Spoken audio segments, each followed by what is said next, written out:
readers, and welcome back.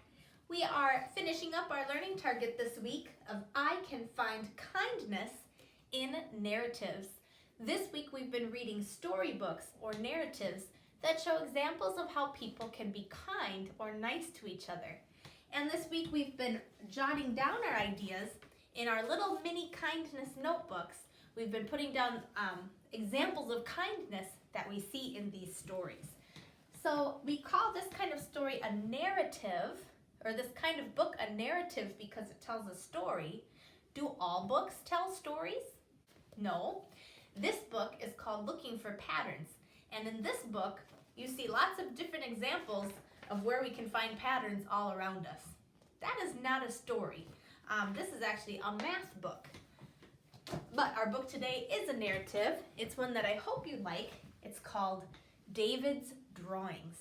As I read David's drawings today, feel free to jot down in your little green notebook examples of kindness that you see.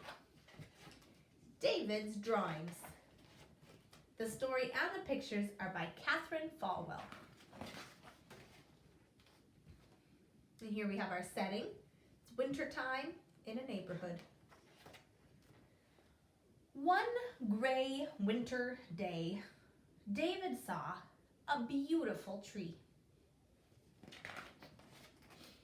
When he got to school, David took his boots and hung up his jacket. He found a pencil and a fresh piece of paper. David thought for a moment, and then he made a drawing of the tree he had seen. "Nice tree," said Amanda, "but it needs color." David got some crayons, and he made the tree brown. Amanda smiled. "Some grass too," she said. David handed her a green crayon. "Here, you can make some grass," he said shyly. Amanda colored green grass under the tree. "That tree needs some leaves," Ryan said. David looked at his drawing, and then he began to add leaves. He let Ryan add a few more. "Look," said Jamal, "I have these cool stickers. Can I put some on the picture?" "Sure," David said. "I know, it needs a person, like me," Laurel said. She grinned and she drew a girl.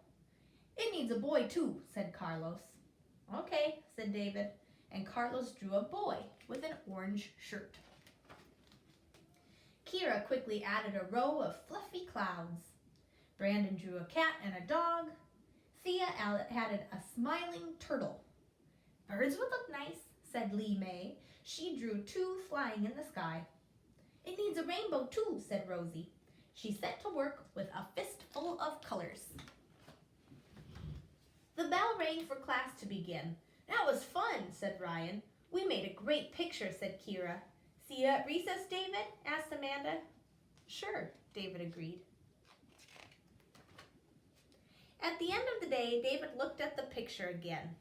Then he wrote, "Our class picture."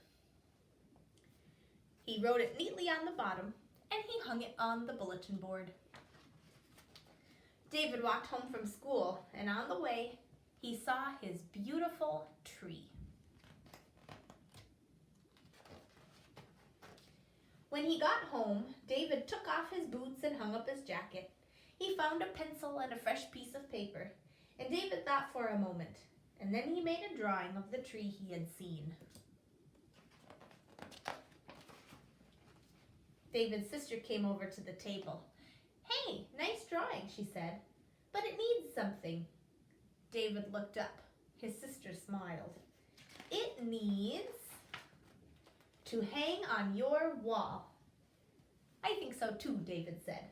And then he wrote "my drawing" at the bottom, and he hung the picture right above the bed. My drawing. Who showed kindness in this book? And how could we put it in our little notebook? Here's my picture. So for this book, I used 2 pages. The first act of kindness was David. When he was in class and everybody wanted to draw on his picture, he kept saying, "Sure, You can add to my picture. But he really wanted just his tree in that picture. But he still let other people participate. The other thing that was really kind was when David's sister saw his picture. Instead of saying that it needed leaves or it needed color, she said it needs to be hung up. So she showed kindness by saying that she liked his artwork just how it was. So both of these characters showed kindness. So now it's your turn. In your little kindness notebook, you can add examples of kindness that you saw in today's book. This is our last day using our kindness journal, but you might have extra pages at the end. If you have extra pages, you can use this journal to show examples of kindness that you read in other books. There's some questions on the back for you to think about while you read.